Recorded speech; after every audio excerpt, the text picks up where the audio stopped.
fois proclamera la gloire de son Saint-Nom.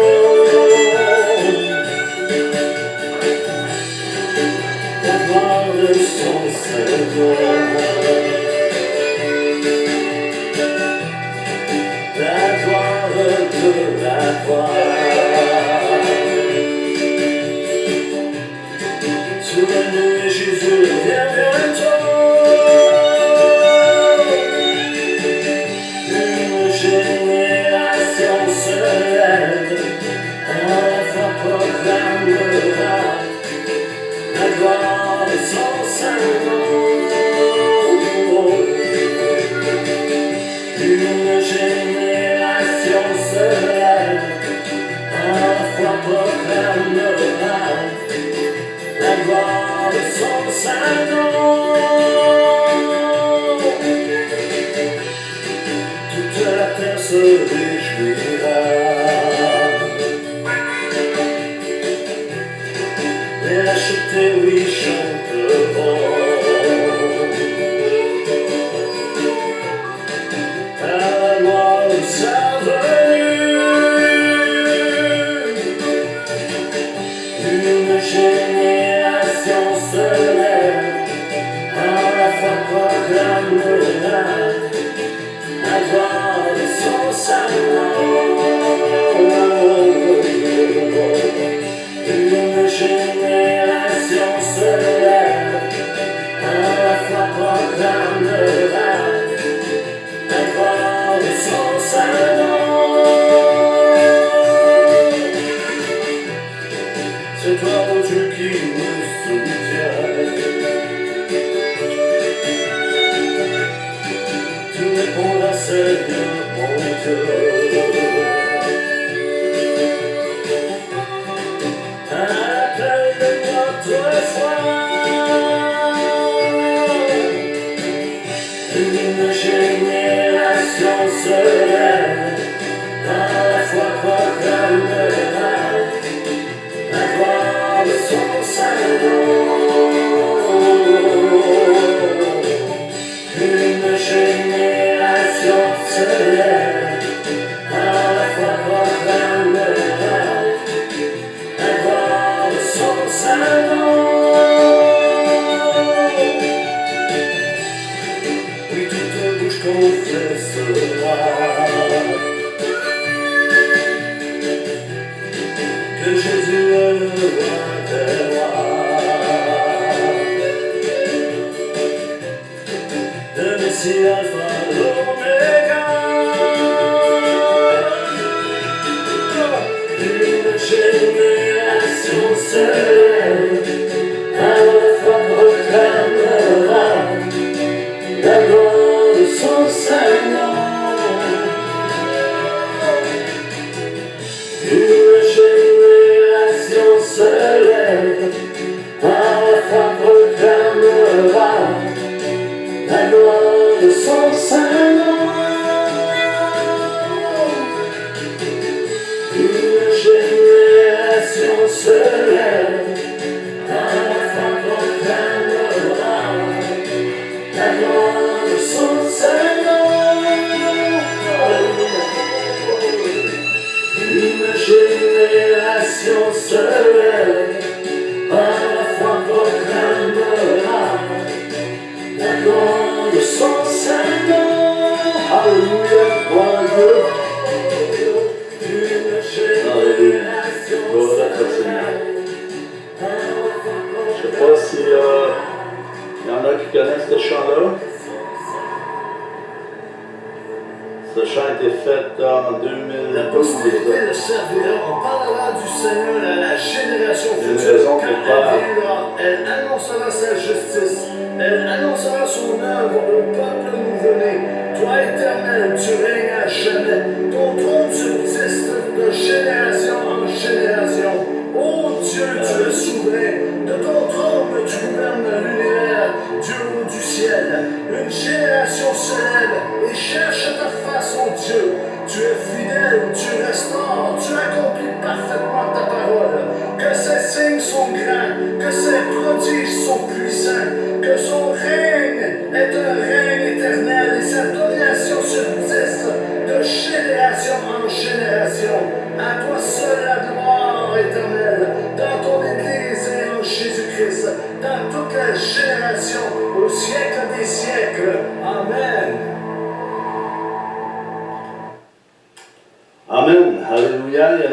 raison pourquoi j'ai mis ce chant-là ce soir. Je n'étais pas apporté un autre message, puis Dieu a placé cela dans mon cœur pour ce soir. Ça va être court, mais ça va être à considérer que l'Église doit se réveiller, que l'Église doit regarder les choses comme qu'elles sont, et pas avoir les yeux fermés, les oreilles bouchées. C'est vraiment une occasion favorable pour apporter ce message. Une génération se lève par la foi, proclame la gloire de son Saint-Nom. Alléluia. Alors, on va lire dans Pierre, on va commencer dans Pierre. Seigneur Dieu Tout-Puissant, ta parole est oui et amen. Seigneur, puisses-tu nous faire réaliser où est rendu ton évangile, où est rendue ton Église présentement. Parce qu'on entend toutes sortes de choses, on entend un évangile qui n'est pas l'évangile, on entend des discours qui ne sont pas vraiment cohérents, des messages qui sont complètement en dehors de la parole de Dieu.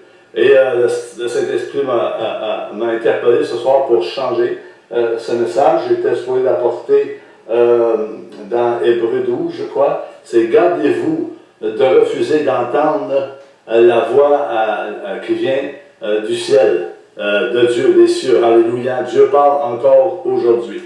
Alors, oui, il faut regarder sérieusement, mes amis, où est rendu vraiment l'Église, où est rendu vraiment l'enseignement de Jésus-Christ, l'enseignement des apôtres, parce qu'on est loin, on est très loin de l'Église primitive, de ce qui s'est passé, le discours de l'apôtre Pierre. Pierre avait apporté un discours apostolique et il y avait eu 3000 âmes qui étaient venues au Seigneur. Mais Pierre connaissait Jésus. Est-ce que nous connaissons vraiment Jésus? Est-ce que nous sommes vraiment enracinés en Jésus-Christ? Est-ce que nous marchons selon les commandements de Dieu? Est-ce que nous marchons selon les prescriptions de Dieu? Est-ce que nous marchons selon l'Esprit de Dieu, cet Esprit, l'Esprit Saint qui a été promis à l'Église pour pouvoir accomplir la mission que Jésus a donnée aux apôtres et par la suite à tous ceux qui croiraient en Jésus-Christ et viendraient à la connaissance de la vérité. Est-ce que nous sommes là, frères et sœurs? Est-ce que nous sommes rendus là? C'est une question. On devrait regarder comme il faut, on devrait regarder sérieusement où est rendue l'Église du Seigneur Jésus-Christ dans cette génération. Il ne faut pas avoir peur de parler, il ne faut pas avoir peur de proclamer des choses, de déclarer des choses, de voir des choses et de discuter de certains messages qui étaient apportés, des messages erronés, de beaucoup d'hérésies également. Et ça, Paul les corrigeait à force à mesure qu'il voyait les choses. Et nous avons une responsabilité comme enfants de Dieu pour corriger les choses qu'on voit. Paul a dit, à un moment donné, dans la parole de Dieu, il dit, il affrontait des religieux de ce temps. Il disait, la parole de Dieu est-elle parvenue seulement chez vous? Non, la parole de Dieu est parvenue chez nous également. Si vous pensez que je marche selon la chair, je ne combats pas selon la chair, je combats selon les armes que Dieu m'a données, m'a transmis par son esprit pour renverser toute forteresse et tout mensonge qui vient de l'ennemi. Alors, on va lire dans Pierre 1, 5, 8 et 9, on va lire ceci. L'apôtre Pierre va dire ceci. « Soyez sobres, veillez, votre adversaire, le diable, rôde comme un lion rugissant, cherchant qui il dévorera. » Verset 9. « Résistez-lui avec une foi ferme, sachant que les mêmes souffrances sont imposées à vos frères dans le monde.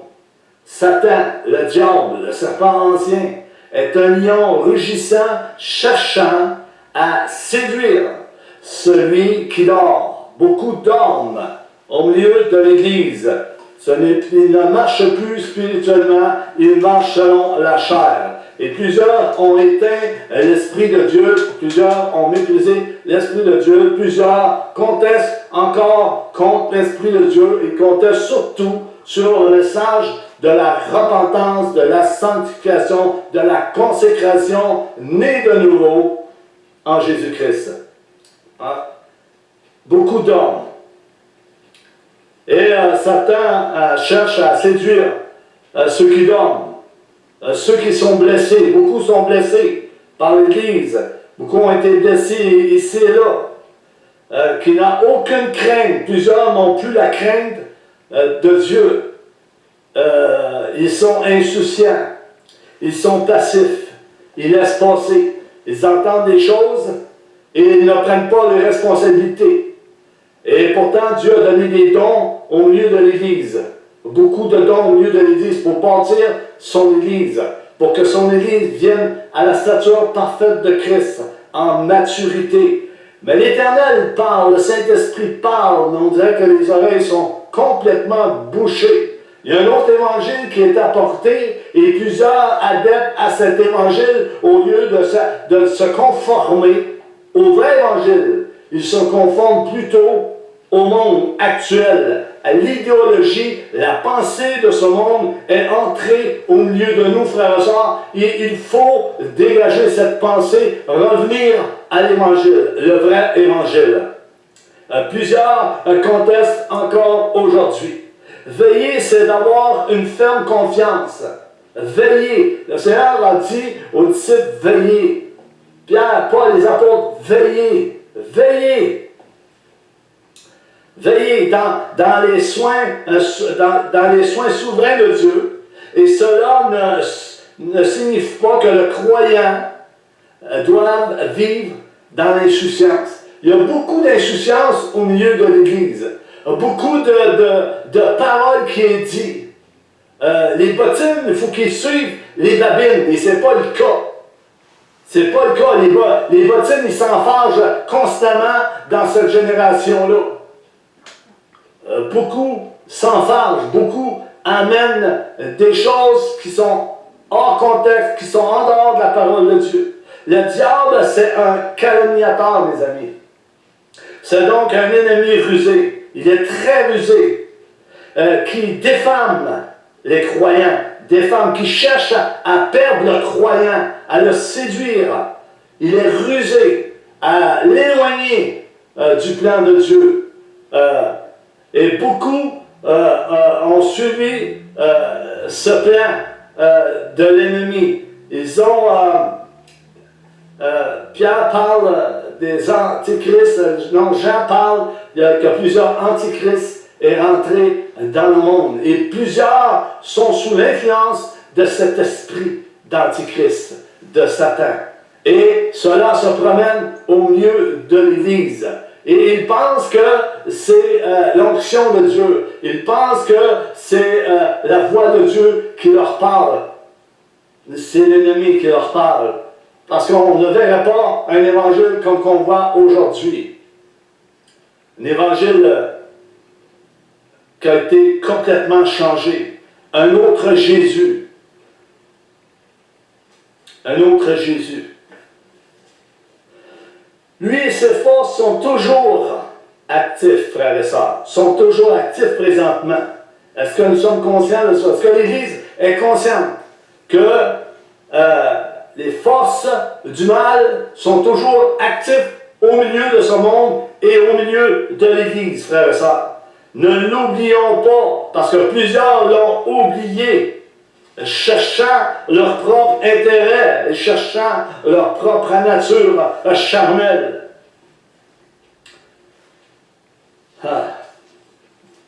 Cherchant toujours des occasions pour écraser le croyant en le tentant, en le persécutant, en le décourageant.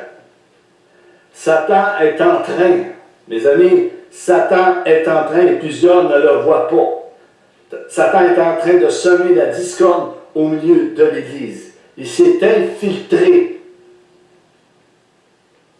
subtilement au milieu de beaucoup d'enfants de Dieu qui ont abandonné la foi, qui ont abandonné leur premier amour pour s'engager dans un autre chemin que celle de l'éternité qui est en Jésus-Christ.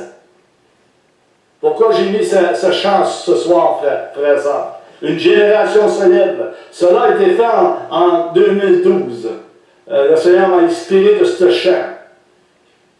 Et oui, il y en a qui vont passer cette étape de formation, devenant mature et devenant à la stature parfaite de Christ. Vous savez que la venue de Jésus est proche. On entend ça un peu partout, par plusieurs hommes et femmes, et on voit ça sur les réseaux sociaux. Mais est-ce que l'Église se prépare? Est-ce que l'Église est alerte? Est-ce qu'elle veille? Elle a rejeté beaucoup de paroles venant du Saint-Esprit. Beaucoup de paroles venant directement de Jésus. Ils ont frappé, mes amis, Jésus. Vous savez, quand une personne est enracinée en Jésus-Christ, il est rempli du Saint-Esprit. Si on le frappe, ce n'est pas la personne qu'on frappe. On frappe Jésus lui-même. On frappe le Saint-Esprit lui-même.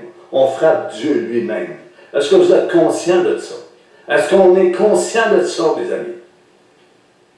Et ceux qui dirigent les assemblées, ceux qui sont des leaders, est-ce que vous êtes conscients de ça?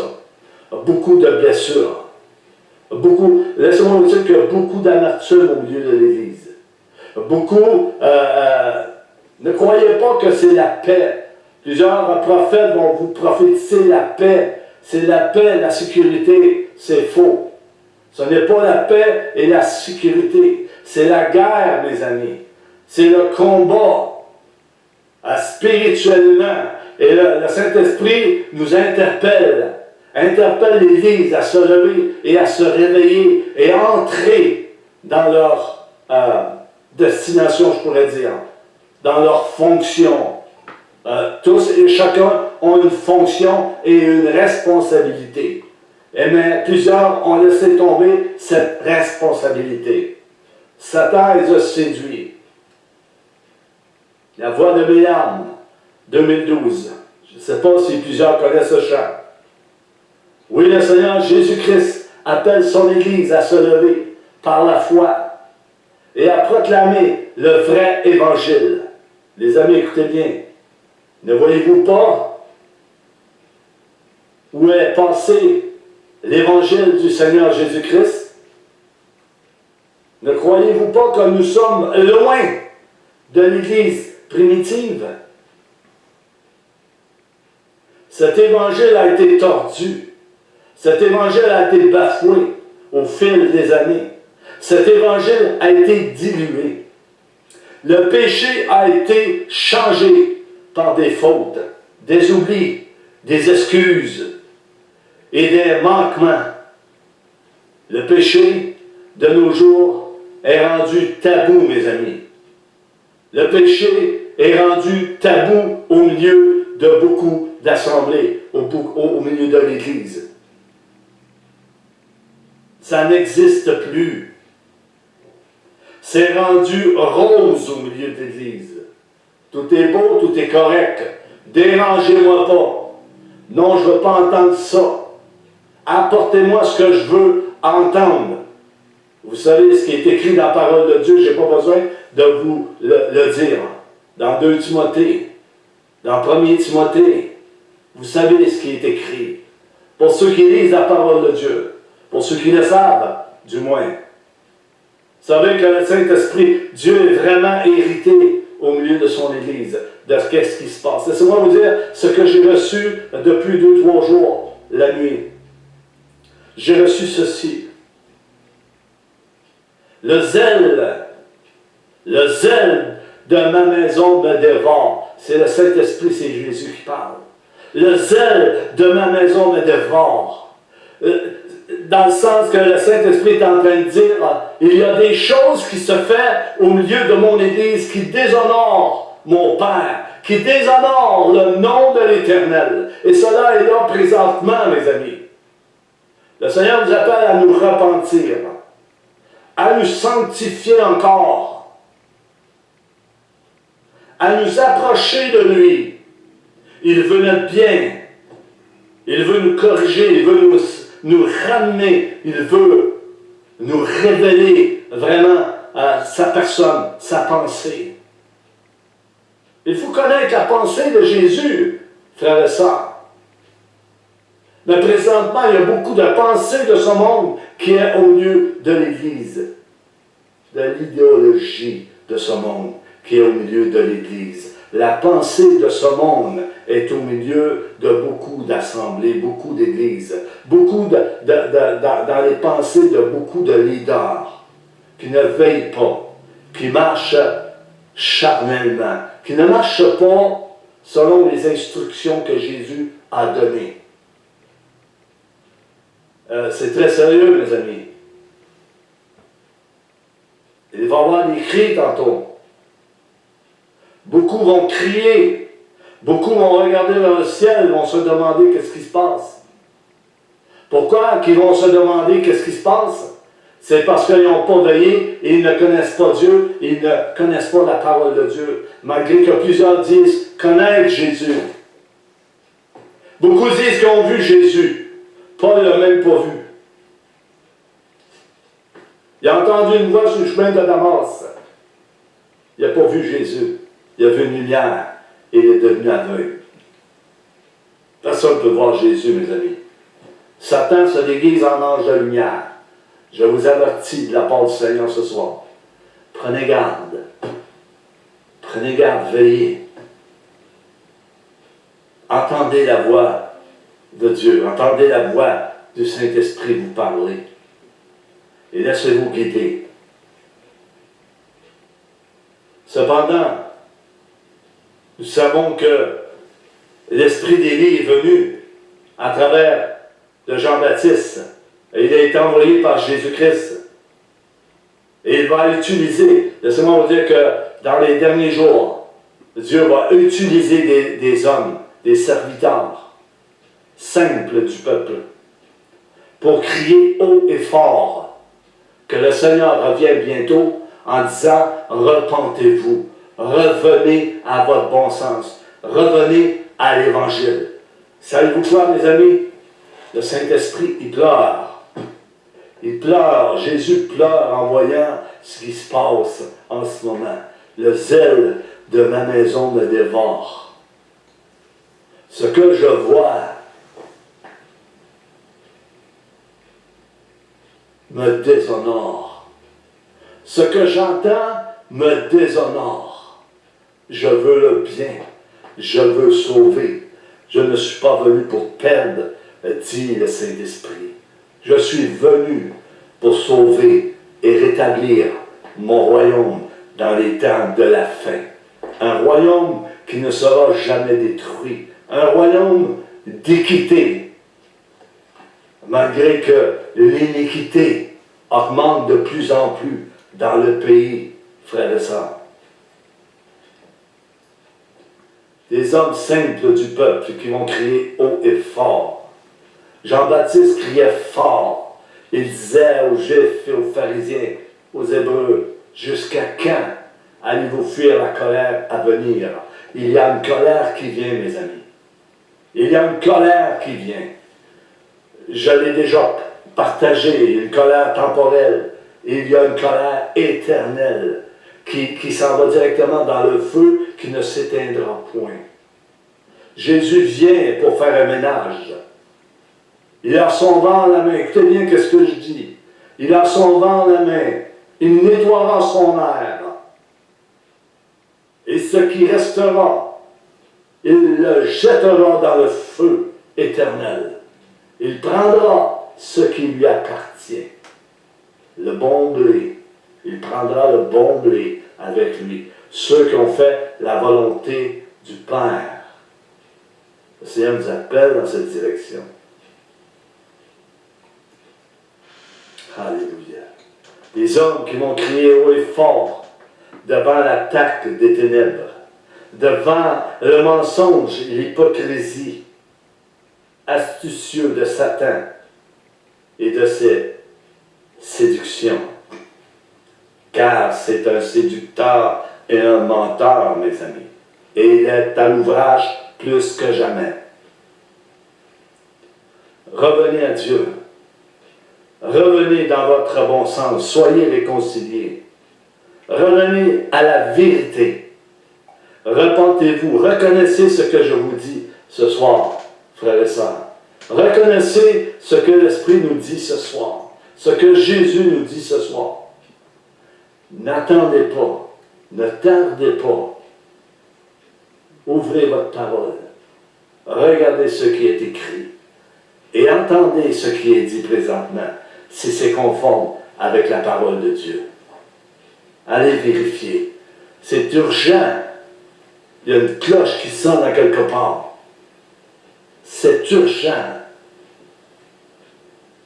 Beaucoup ont rejeté du revers de la main la parole de Dieu. Plusieurs l'ont rejeté et ont passé à un autre évangile, un autre Jésus, plus facile, plus confortable, plus accessible. Nous allons nous conformer.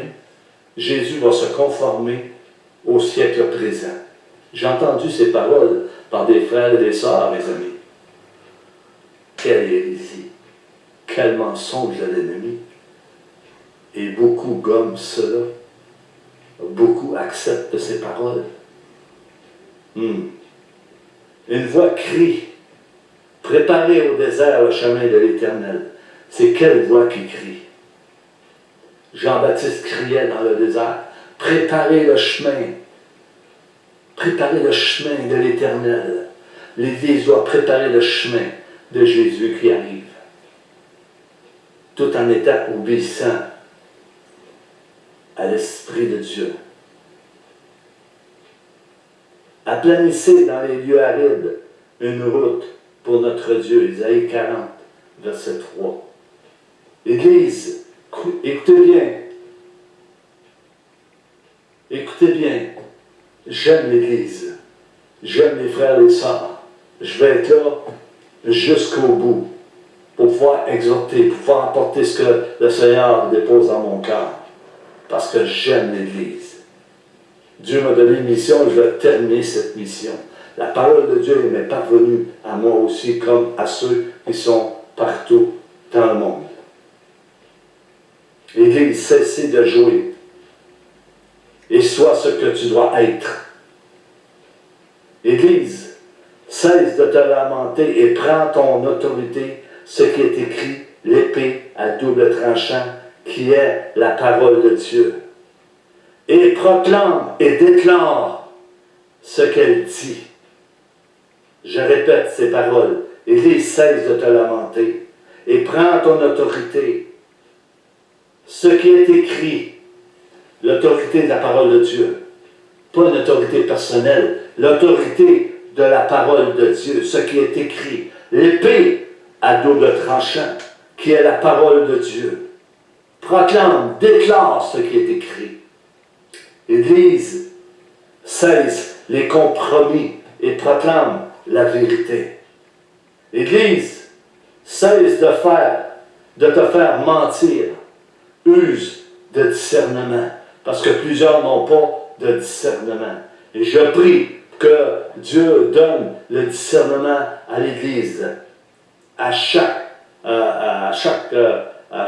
personne, à chaque ministère, dans tous les domaines. Je prie pour que Dieu donne le discernement à l'Église et aux leaders de l'Église.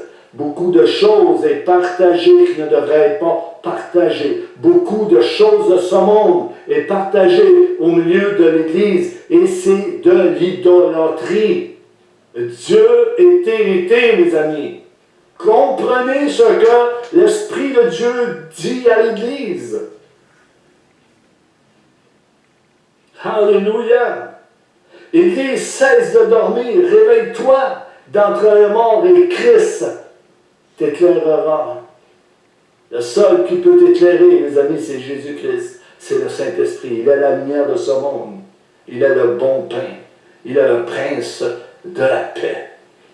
Il est le ressuscité. Église, réjouis-toi.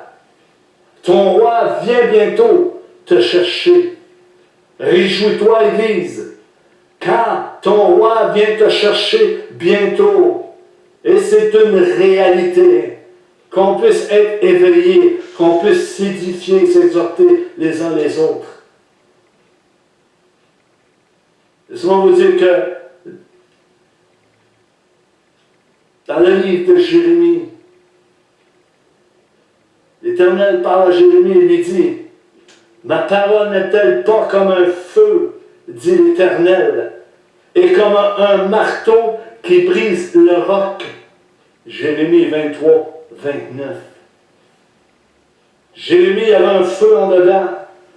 As-tu ce feu en dedans de toi, un feu qui consume tes entrailles, ton âme, ton corps, qui ne résiste pas à la parole de Dieu pour pouvoir la proclamer, pour pouvoir la partager comme elle est écrite. Ne tardez pas, mes amis. Et je parle à ceux qui sont dans le monde, ceux qui vont pouvoir voir cette vidéo en rédifféré. Laissez-moi vous dire que Jésus est venu, que le Père a envoyé son Fils comme témoignage à la lumière. Il a envoyé Jésus-Christ dans Jean 3,16. Dieu a tant aimé le monde qu'il a donné son Fils unique, afin que quiconque ne périsse point, mais qu'il ait la vie éternelle. Ne périsse point. Si tu ne reconnais pas Dieu comme il est, si tu ne reconnais pas Jésus-Christ comme homme et Dieu, tu vas périr. C'est une chance unique de reconnaître et de recevoir et d'accepter ce que la parole de Dieu nous dit dans cette génération. Elle est encore vivante, cette parole.